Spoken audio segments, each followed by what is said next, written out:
الحم سے لے کر صبح کی بانگ پھٹتی تھی، ادھر سے من ناز پر اختتام قرآن ہو جایا کرتا تھا۔ تو یہ اللہ والوں کی باتیں ہیں جنہوں نے قرآن سے روح لگائی، قرآن سے محبت کی ہے۔ قرآن ان کے جسموں سے روح بھی نکل جائے پھر بھی قرآن ان زبانوں پہ باقی رہ جاتا ہے، قرآن کبھی ان سے جدا نہیں ہوتا۔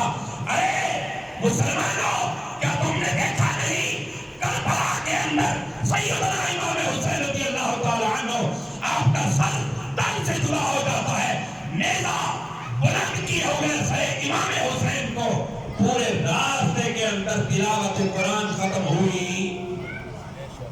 یہ قرآن کی حقانیت ہے کہ قرآن کا تعلق صرف حیات کے ساتھ نہیں کہ اگر بندہ حیات میں رہے تب قرآن پڑھ سکتا ہے، بلکہ قرآن کی دوستی تمہارے جسم سے روح بھی نکل جائے گی، پھر بھی قرآن تمہاری قبر میں آئے گا، پھر بھی قرآن تمہارے ساتھ رہے گا۔ سید عالم علیہ السلام نے ارشاد فرمایا، قرآن میری اہل بیت کے ساتھ رہے گا، میری اہل بیت قرآن کے ساتھ رہے گی، لن یتفرقا۔ فرمایا قرآن اہل بیت سے جدا نہیں ہوگا، اہل بیت قرآن سے جدا نہیں ہوگی، اور کب تک جدا نہیں ہوگے؟ حتی یردا، فرمایا یہ دنیا ختم ہو جائے گی، قرآن اور اہل بیت کی دوستی ختم ہو نہیں سکتی۔ اہل بیت قرآن کے ساتھ رہیں گے، حفاظ بھی اہل بیت ہوں گے، عالم قرآن بھی اہل بیت ہوں گے، اہل بیت کے ساتھ قرآن رہے گا۔ اور فرمایا یہ دوستی ان کی اتنے تک رہے گی حتیٰ کہ قیامت قائم ہو جائے گی، میدان محشر بھی ختم ہو جائے گا۔ حتیٰ یردا علیہ الحوض، فرمایا دونوں میرے حوض کوثر پہ اکٹھے آئیں گے، قرآن اہل بیت کے ساتھ آئے گا، اہل بیت قرآن کے ساتھ۔ اللہ اکبر، یہ قرآن کی دوستی ہے۔ جب بندہ قرآن سے دوستی لگا لیتا ہے، قرآن کبھی اسے محروم رکھتا۔ حضرت ثابت بنانی رحمت اللہ تعالی علیہ، جو کہ صحابہ کرام علیہ رضوان کے شاگرد ہیں، تابعی ہیں، حضرت ثابت بنانی کو جب ان کے مزار میں اتارا جاتا ہے، تدفین کی جاتی ہے، حضرت ثابت بنانی رحمت اللہ تعالی علیہ کے دوست ہیں حضرت مجاہد تابعی، جن کا بڑا نام ہے قرآن کی تفسیریں بیان کرنے میں، سید عالم کی حدیث بیان کرنے میں، یہ بھی تابعی ہیں، صحابہ کے شاگرد ہیں، سید عالم کی زیارت سے مشرف ہیں۔ حضرت مجاہد تابعی کہتے ہیں ہم نے حضرت ثابت بنانی کو دفن کیا، دفن کرنے کے بعد میرا سامان ثابت بنانی کی قبر میں رہ گیا تھا، چونکہ عالم تھے، قبر کو دوبارہ کھودا، اپنا سامان نکالا۔ حضرت مجاہد کہتے ہیں جب ہم نے قبر کو کھودا سامان نکالنے کے لیے، جو ہی مٹی ہٹائی، ہم نے دیکھا جسے اپنے ہاتھوں سے ابھی دفنایا ہے، جو نیند کی حالت میں تھا، جسے قبر میں سلا کے آئے ہیں، وہی ثابت بنانی ہے، ہاتھوں میں قرآن لیے اللہ کا قرآن بیٹھ کے پڑھ رہا ہے۔ سبحان اللہ۔ تو یہ قرآن پڑھنے والوں کا مقام ہے، جنہوں نے قرآن کو پڑھا وہ کبھی قرآن ان کی دوستی ختم کر سکتا نہیں۔ قرآن کی یاری ان کے ساتھ رہے گی، قرآن کی دوستی ان کے ساتھ رہے گی۔ سید عالم صلی اللہ علیہ وسلم کے صحابی ہیں، آ جاتے ہیں یا رسول اللہ صلی اللہ علیہ وسلم، رات میں نے سفر کیا، دوران سفر رات میں نے ایک مقام پر پڑاؤ کیا، جہاں میں نے خیمہ نصب کیا، جس مقام پہ میں ٹھہرا رہا، پوری رات زمین کے اندر سے تلاوت قرآن ہوتی رہی اور میں آواز سنتا رہا۔ سید عالم علیہ السلام نے فرمایا اے میرے صحابی، یہ قرآن پڑھنے والے کی قبر تھی جہاں تو بیٹھا رہا، وہ قاری یہ قرآن قبر میں رہ کر قرآن کی تلاوت کر رہا تھا۔ اللہ اکبر، جنہوں نے قرآن سے دوستی کی۔ سید عالم علیہ السلام معراج کی رات تشریف لے جاتے ہیں، جنت کے قریب تھے اور سید عالم علیہ السلام نے جنت کا نظارہ کیا۔ کبھی ایک محل کی طرف گئے جہاں حضرت بلال کے ساتھ نکاح کرنے والے حوروں کو دیکھا، جہاں وہ محل بھی دیکھا، فاروق اعظم کا مکان کیا ہے، بہت سارے محلات دیکھے۔ سید عالم علیہ السلام و تسلیم چلتے چلتے جنت کے ایک محل کے قریب پہنچے، اندر سے تلاوت قرآن ہو رہی ہے۔ سید عالم علیہ السلام نے فرمایا اے جبریل یہ کون ہے؟ فرمایا آپ کا صحابی نعمان بن حارثہ ہے جو قرآن پڑھ رہا ہے، یہ ان کا ٹھکانہ ہے، وہ زمین پہ قرآن پڑھتا ہے، رہنے والوں کی دوستی ہے جنہوں نے قرآن سے لو لگائی، قرآن کے ساتھ سنگت بنائی، قرآن کو پڑھا ہے، قرآن ان کے ساتھ ہمیشہ رہے گا، قرآن کبھی ان سے جدا ہو سکتا؟ جناب جبریل امین علیہ السلام سید عالم علیہ السلام کی بارگاہ میں پہنچے، یا رسول اللہ صلی اللہ علیہ وسلم آپ کے صحابی حضرت معاویہ کا انتقال ہو گیا ہے، یا رسول اللہ آپ مدینہ طیبہ سے باہر ہیں، میں چاہتا ہوں اس کا جنازہ آپ پڑھائیں۔ سید عالم علیہ السلام نے فرمایا اے جبریل میں جنازہ کیسے پڑھاؤں، وہ مدینہ طیبہ میں ہے، ہم مدینہ سے باہر ہیں، حضوری میت شرط ہے، جب تک حضوری میت نہ ہو تب تک جنازہ نہیں ہو سکتا۔ جناب جبریل امین عرض کرتے ہیں یا رسول اللہ صلی اللہ علیہ وسلم ساری دوریاں میں دور کرتا ہوں، ان کی میت کو میں آپ کے سامنے حاضر کرتا ہوں، آپ راضی ہو جائیں اس کا جنازہ پڑھا لیں۔ سید عالم علیہ السلام نے فرمایا اے جبریل اتنا تم کرتے ہو جنازہ ہم پڑھاتے ہیں۔ جناب جبریل امین نے ساری دوریاں ختم کر دی، حضرت معاویہ کی میت سید عالم کے سامنے رکھی گئی، میرے سرکار نے مدینہ طیبہ سے باہر کھڑے ہو کر اس کا جنازہ پڑھا، جو ہی جنازہ ختم ہو گیا سید عالم علیہ السلام نے حضرت جبریل امین سے کہا اے جبریل میرے صحابی سے تجھے اتنی محبت کیوں کی، کس لیے اتنی محنت کی ہے، کس لیے اس کے لیے سارے اہتمام کیے؟ جناب جبریل امین کہتے ہیں یا رسول اللہ صلی اللہ علیہ وسلم یہ محب قرآن تھا، قرآن سے محبت کرنے والا تھا، جب بے وضو ہو جاتا وضو کر کے 2 رکعت تلاوت قرآن کیا کرتا تھا، پہلی رکعت کے اندر الحمد کے بعد قل یا ایھا الکافرون پڑھتا، دوسری رکعت میں الحمد کے بعد قل هو اللہ شریف کی تلاوت کیا کرتا تھا، یہ اس کا عمل مجھے پسند تھا، اس لیے میں نے کہا ان کا انتقال ہو گیا ہے، جنازہ آپ پڑھائیں گے، شرف آپ بخش دیں۔ اللہ اکبر۔ اسی طرح سید عالم صلی اللہ علیہ وسلم نے ارشاد فرمایا اہل القرآن اہل اللہ، فرمایا اللہ والے وہ ہیں جو اہل قرآن ہیں، جن کے دلوں میں اللہ کا قرآن ہے۔ لوگوں ہم بڑے خوش قسمت ہیں، اللہ پاک نے ہم پر اپنے اتنے انعام و اکرام نازل کیے، یہ وہی قرآن ہے جس کے لیے رب فرماتا ہے اِنَّا أَخَذْنَا الْأَمَانَةَ عَلَى السَّمَاوَاتِ وَالْأَرْضِ وَالْجِبَالِ فَأَبَيْنَ أَن يَحْمِلْنَهَا وَأَشْفَقْنَ مِنْهَا وَحَمَلَهَا الْإِنسَانُ، اور ہم نے اس امانت کو آسمانوں پہ پیش کیا، زمینوں پہ پیش کیا، نہ ساتھ آسمان اٹھا سکتے تھے نہ ساتھ زمینیں اٹھا سکتی تھی، وَحَمَلَهَا الْإِنسَانُ، اس قرآن کو اٹھایا ہے تو انسان نے اٹھایا ہے۔ سید عالم نے ارشاد فرمایا لِكُلِّ شَيْءٍ بِهَا وَبِهَا الْقُرْآنِ قَلْبُ الْمُؤْمِنِ، فرمایا ہر چیز کا ایک برتن ہے، جس برتن میں وہ چیز سما جاتی ہے۔ فرمایا لوگوں اگر قرآن کا برتن ہے تو وہ دل مومن ہے جس میں قرآن سما جاتا ہے۔ قرآن کس وجہ سے دل مومن میں آیا؟ وَإِنَّهُ لَتَنزِيلُ رَبِّ الْعَالَمِينَ نَزَلَ بِهِ الرُّوحُ الْأَمِينُ عَلَىٰ قَلْبِكَ، اے حبیب نبی علیہ السلام بے شک اس قرآن کو نازل اس رب نے کیا جو سارے جہانوں کا رب ہے، لے کے آنے والے روح الامین ہے، عَلَىٰ قَلْبِكَ، اے محبوب ہم نے قرآن کا جو انتخاب کیا، قرآن کو زمین پہ اتارا ہے، انتخاب مقام کس کا کیا، کس جگہ پہ رکھا جائے قرآن کو؟ ہم نے تو تورات بھی کوہ طور پہ اتاری تھی، ہم نے انجیل کے لیے عیسیٰ علیہ السلام کو ایک مقام پہ بلایا تھا، ہم نے زبور دینے کے لیے جناب داؤد کو بلایا تھا۔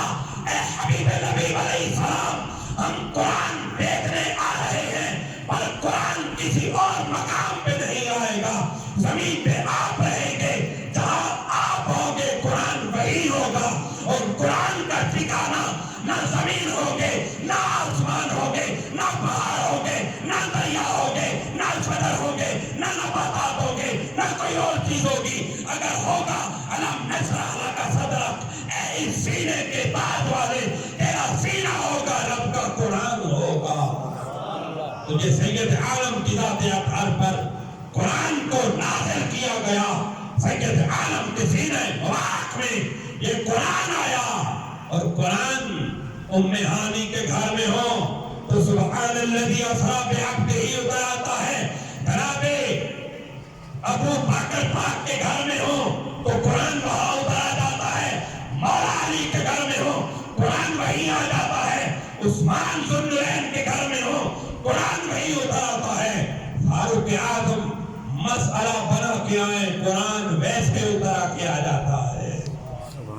اللہ اکبر، یہ قرآن ہے، اللہ کا راز ہے، اور قرآن فرماتا ہے لو انزلنا هذا القرآن على جبل لرأيته خاشعا متصدعا من خشیۃ اللہ، ہمیں اس قرآن کو اگر ہم پہاڑوں پہ نازل کرتے، قرآن کو دیکھ کر پہاڑ ریزہ ریزہ ہو جاتے۔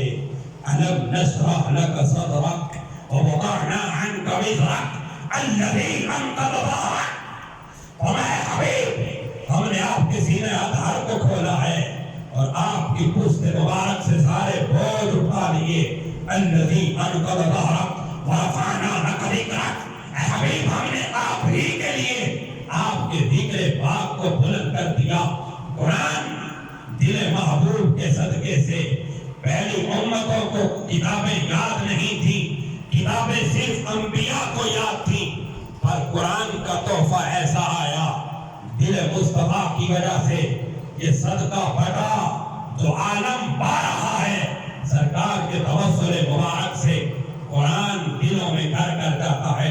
وہ باپ جو دنیا کے سامنے پیسے نہیں رکھ سکتا، وہ باپ جو بڑا کاروبار نہیں کر سکتا، لیکن اس باپ کو رب تعالیٰ یہ مقام دے دیتا ہے کہ اپنا کلام جس کو پہاڑ نہیں اٹھا سکتے، جس کو زمینیں نہیں اٹھا سکتی، جس کو آسمان نہیں اٹھا سکتے، وہی قرآن، وہی کلام پھٹے پرانے کپڑے پہننے والا، جس کو گھر سے خرچ نہ ملتا ہو، جس کو گھر سے کوئی کام کی حاجت نہ ہو، وہ بندہ خدا کے قرآن کو لے کے بیٹھ جائے کہ خیرات رب تعالیٰ اسی جھولی میں ڈال دیتا ہے۔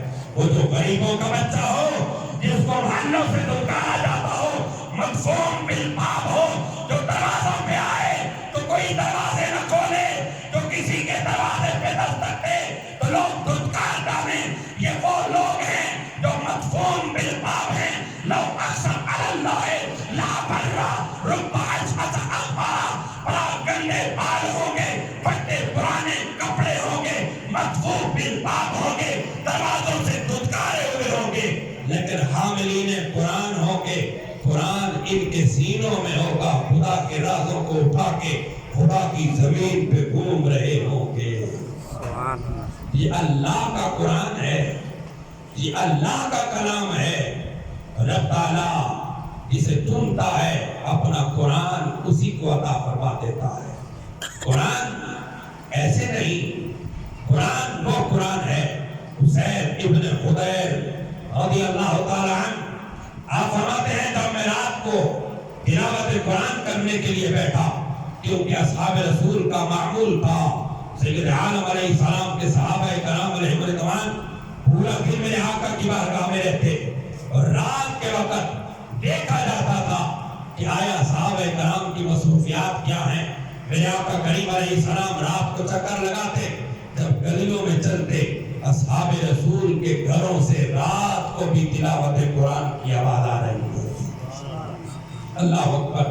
حسین ابن حدیر کہتے ہیں میں نے تلاوت قرآن کی، جو ہی تلاوت قرآن میں نے شروع کی، میرے گھر کے اندر میرے ساتھ گھوڑا بندھا ہوا تھا، میں قرآن پڑھتا تھا، میرا گھوڑا پھدکتا تھا، آخر کار میں پریشان ہو گیا، ساتھ میرا بچہ سویا ہوا تھا، ایسا نہ ہو یہ گھوڑا کود کے ان پہ چلا جائے۔ میں نے تلاوت قرآن بند کی، جو ہی تلاوت بند کی گھوڑا آرام سے ٹھہر گیا۔ کافی دیر کے بعد پھر میں نے قرآن شروع کیا، پھر گھوڑے نے پھدکنا اور کودنا شروع کر دیا۔ جب میں نے آسمان کی جانب دیکھا، مجھے آسمان تک یوں نظر آیا نور ہی نور تھا، اور اس نور کے اندر شمعیں جل رہی تھی، شمعیں جل رہی تھی۔ آپ کہتے ہیں میں نے یہی حالت برقرار رکھی، صبح ہوئی، سید عالم علیہ السلام کی بارگاہ میں پہنچا، یا رسول اللہ صلی اللہ علیہ وسلم رات میں نے یہ حال دیکھا ہے۔ میرے آقا کریم نے فرمایا حسین تو قرآن پڑھ رہا تھا اور تیرے گھر میں خدا کے فرشتوں کا نزول ہوا تھا اور خدا کے فرشتے تیرے گھر سے لے کر آسمانوں تک یہ ساری جماعت ملائکہ کی تو تیرا قرآن سننے کے لیے آئی تھی اور فرمایا اگر تو قرآن بند نہ کرتا صبح تک تو قرآن پڑھتا رہتا پورے کا پورا مدینہ ان فرشتوں کی زیارت کرتا۔ اللہ اکبر۔ حضرت تمیم داری سید عالم علیہ السلام کے صحابی ہیں، آپ نے جب ایمان قبول کیا، قبول ایمان کے بعد آپ نے یہ معمول بنایا 2 رکعت تلاوت قرآن سے اپنے 2 رکعت نماز پڑھتے اور پہلی رکعت میں 15 پارے اور دوسری رکعت میں بھی 15 پارے قرآن کے ختم کر دیتے۔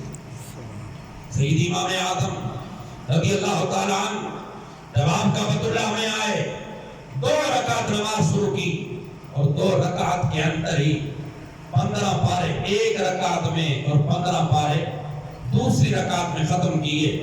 جو ہی سلام پھیرا کعبۃ اللہ سے آواز آئی ابو حنیفہ تو نے ہماری معرفت کا حق ادا کر دیا۔ اللہ اکبر۔ پیرانے پیر دستگیر رضی اللہ تعالیٰ عنہ آپ کا معمول مبارک تھا 11 سال آپ نے ایک قدم پہ کھڑے ہو کر پوری رات ایک ختم قرآن کیا۔ یہ ہمارے بزرگوں کے طریقہ کار تھے جو تلاوت قرآن کرتے تھے اور صحابہ کرام علیہ رضوان کا معمول تھا۔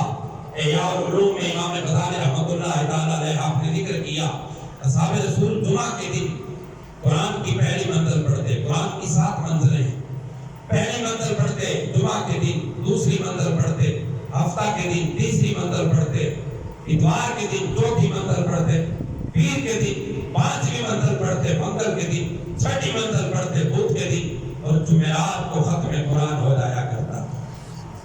مشائخ نے کہا جس بندے کا کوئی کام اٹک گیا ہو اور مسئلہ حل نہ ہوتا ہو فرمایا اسی انداز سے جمعے سے قرآن شروع کرے، جمعرات پہ ختم کرے، 12 ختم قرآن کرے، اس کا مسئلہ نہ رہے گا، حل ہو جائے، جو بھی اس کا مسئلہ ہو وہ سارے کا سارا ختم ہو جائے گا۔ اور سید عالم علیہ السلام نے ارشاد فرمایا ان اللہ تعالی یرفع بہذا اقوام ویضع بہا آخرین او کما قال، ارشاد فرمایا بے شک اللہ تبارک و تعالی اسی قرآن کے ساتھ کئی قوموں کو اٹھائے گا اور اسی قرآن کے ساتھ کئی قوموں کو گرائے گا۔ اسی حدیث کی شرح میں علماء نے لکھا کہ اکثر قرآن کا جو خزانہ ہے وہ غریبوں کے گھروں میں تقسیم ہوا۔ آپ کو حفاظ غریبوں کے گھروں سے ملیں گے، قاری قرآن غریبوں کے گھروں سے ملیں گے۔ تو ہم نے اس خیرات کو پانے کے لیے اپنے اس علاقے کے اندر مدرسۃ المدینہ زیر انتظام دعوت اسلامی آج اس کا آغاز ہونے جا رہا ہے۔ اللہ تبارک و تعالی ہمارے اس مدرسے کو کامیابیاں نصیب فرمائے۔ 8 بجے کلاس 7 بجے سے لے کر 3 بجے تک، 7 بجے سے لے کر 12 بجے تک انشاءاللہ یہاں کلاس ہوگی جس میں حفظ قرآن کرایا جائے گا۔ کتنے بجے سے لے کر 7 بجے سے لے کر 12 بجے تک، 7 بجے سے لے کر 12 بجے تک انشاءاللہ یہاں کلاس شروع ہو جائے گی۔ کل سے انشاءاللہ اس کا آغاز ہو جائے گا۔ اور قرآن حفظ کرنا بہت آسان ہے، قرآن حفظ کرنا کبھی مشکل نہیں۔ قرآن کے لیے کوئی ٹیوشن نہیں رکھنی پڑتی کہ بچے نے کلاس میں پڑھا اب اس کے بعد علیحدہ ٹیوشن رکھے۔ یہ اللہ کا کلام ہے، اس کو ہاتھوں میں اٹھا کے بیٹھیں گے انشاءاللہ یہ کلام یاد ہو جائے گا، کیونکہ رب فرماتا ہے وَلَقَدْ يَسَّرْنَا الْقُرْآنَ لِلذِّكْرِ فَهَلْ مِن مُدَّكِرٍ، فرمایا ہم نے قرآن کو یاد کرنے کے لیے آسان کر دیا ہے۔ کوئی جو قرآن کو یاد کرے ہے، کوئی جو قرآن کو یاد کرے۔ تو نبی رحمت علیہ السلام کے جتنے صحابہ تھے تمام نے قرآن کو حفظ کیا۔ تابعین کا بھی یہی وتیرہ تھا، تبع تابعین کا بھی یہی وتیرہ تھا، ہمارے مشائخ کا یہی طرز تھا، اہل بیت اطہار کا بھی یہی طرز تھا۔ لیکن چونکہ آج کل ہم دنیا کے اندر اتنا مصروف ہو گئے کہ قرآن کی دولت ہمارے ہاتھوں سے چلی جا رہی ہے، والدین نوکریوں پر، والدین کاروباروں کے اندر اتنے مصروف ہو چکے ہیں کہ اب گھر کے بچوں کی خبر نہیں کہ بچہ کیا پڑھ رہا ہے کیا نہیں پڑھ رہا۔ اس وقت حاجت ہے اگر اپنی نسلوں کو ایمان اور اسلام پہ رکھنا چاہتے ہو تو دولت قرآن کی خیرات اپنے بچوں کی جھولی میں ڈال دو۔ اس کے لیے آپ کو ٹیکسیاں نہیں رکھنی پڑے گی، اس کے لیے آپ کو کوئی جنسیاں نہیں رکھنی پڑے گی، اس کے لیے کوئی علیحدہ اہتمام نہیں کرنا پڑے گا۔ بس اتنا ہی کرنا پڑے گا کہ 7 بجے یہاں آپ کا بچہ پہنچ جائے، 12 بجے تک انشاءاللہ استاد صاحب اس کو حفظ پڑھائیں گے، پہلے ناظرہ بھی پڑھائیں گے اور پھر اس کے بعد حفظ کا آغاز بھی اس کا ہو جائے گا۔ قرآن پڑھنا بہت ضروری بات ہے۔ ہماری یہ مسجد کم و بیش 14-15 سال ہو گئے بن چکے، لیکن محرومی یہ ہے کہ ابھی تک کوئی حافظ قرآن پیدا نہیں ہوا۔ کب تک ہم اس طرح رہیں گے کہ ہماری مسجدیں صرف نمازوں کے لیے ہی رہ جائیں، ہم قرآن نہ پڑھائیں اپنے بچوں کو، تلاوت قرآن نہ ہو ہمارے بچوں کے سینوں میں قرآن نہ ہو۔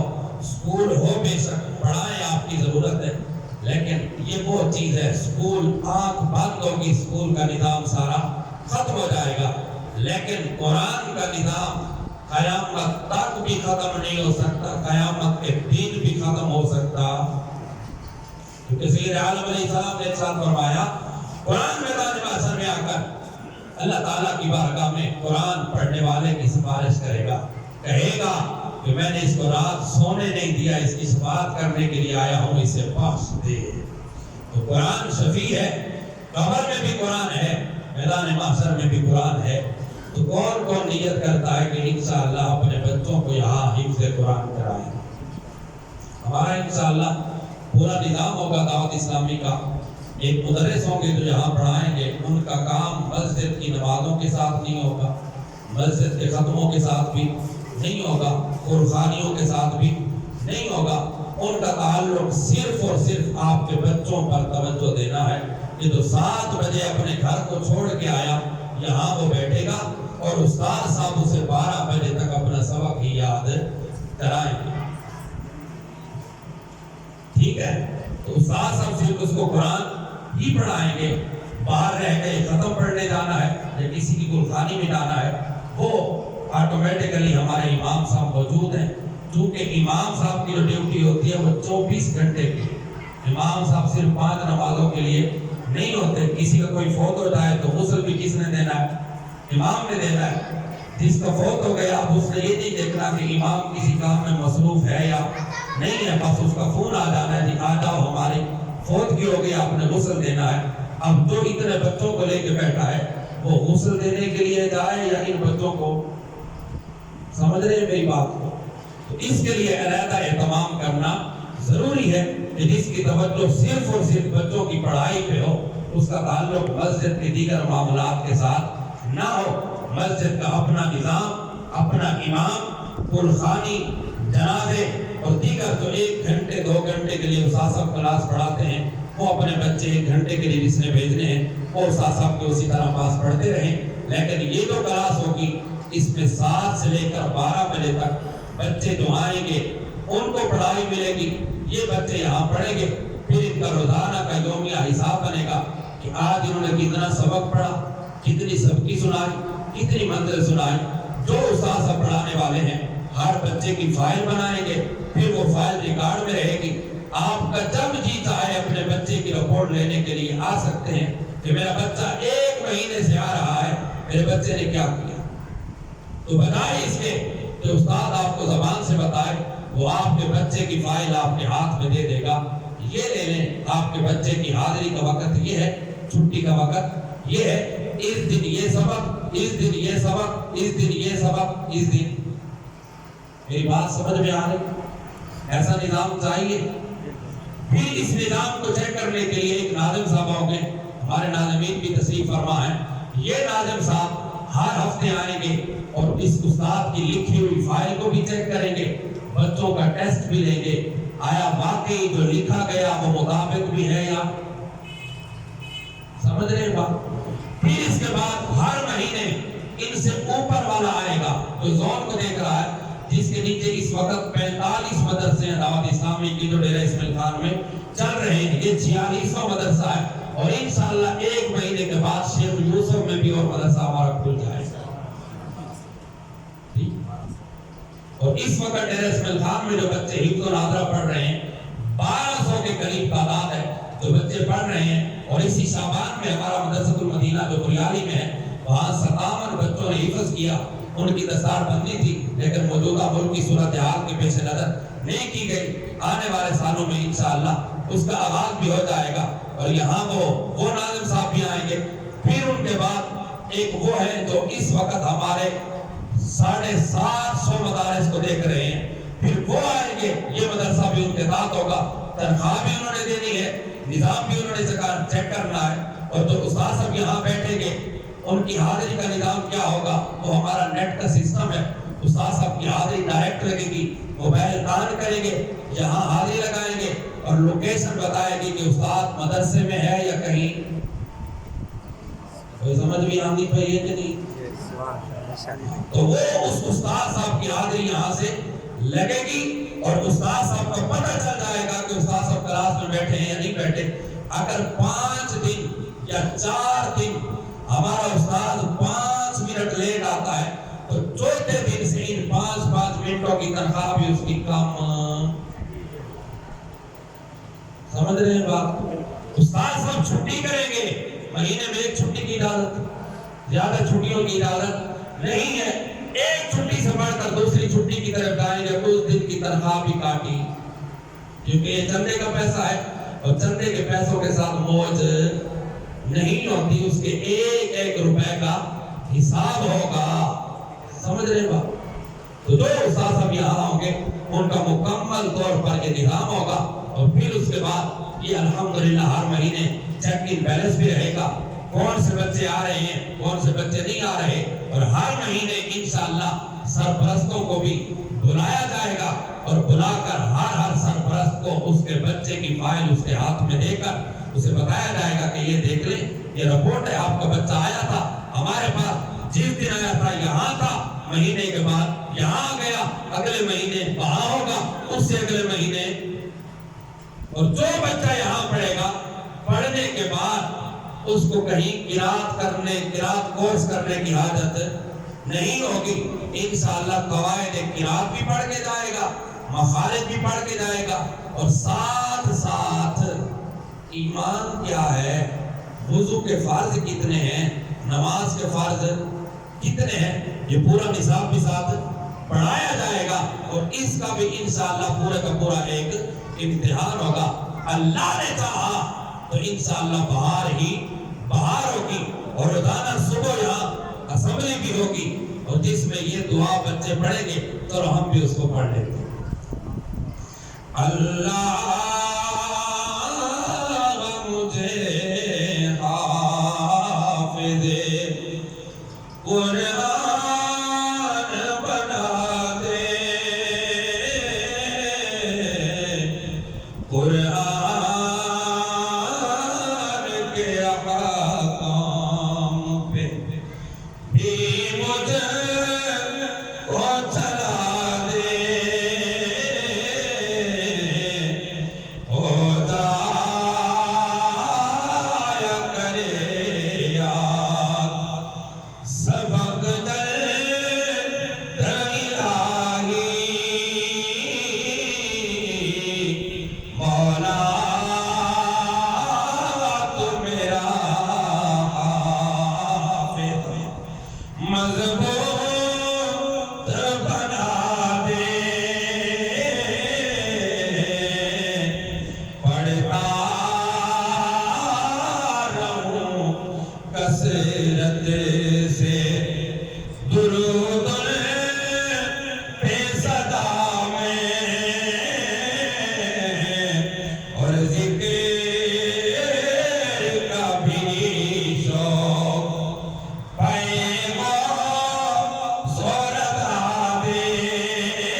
صلی اللہ.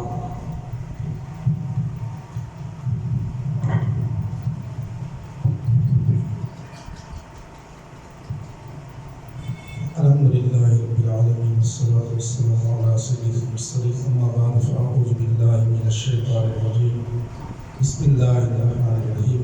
ماشاءاللہ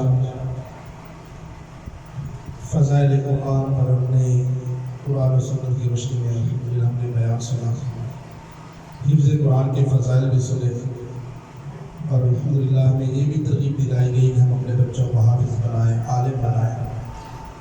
تو میرے محترم ہر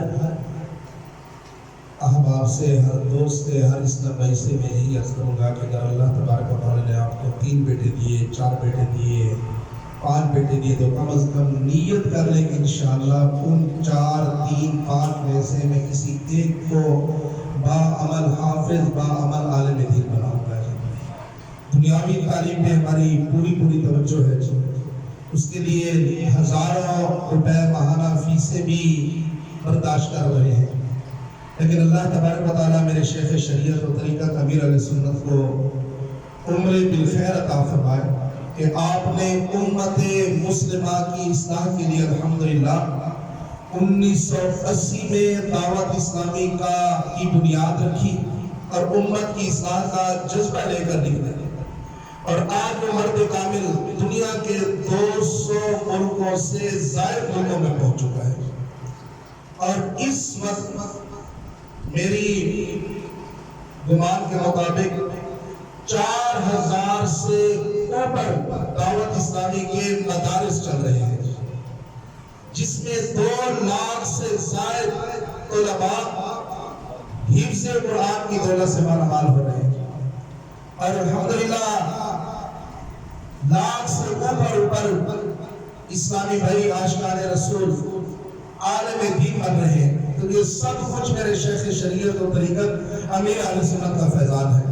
اور الحمدللہ جیسے کہ آپ نے سنا کہ ہماری اس مسجد میں مدرسے کے درجے کا آغاز انشاءاللہ کل سے ہوگا، اور شیخ یوسف جو ہماری بستی کلیرہ والی مسجد میں، اس میں الحمدللہ آنے والے مہینے میں وہاں بھی انشاءاللہ مدرسہ المدینہ کا آغاز ہوگا.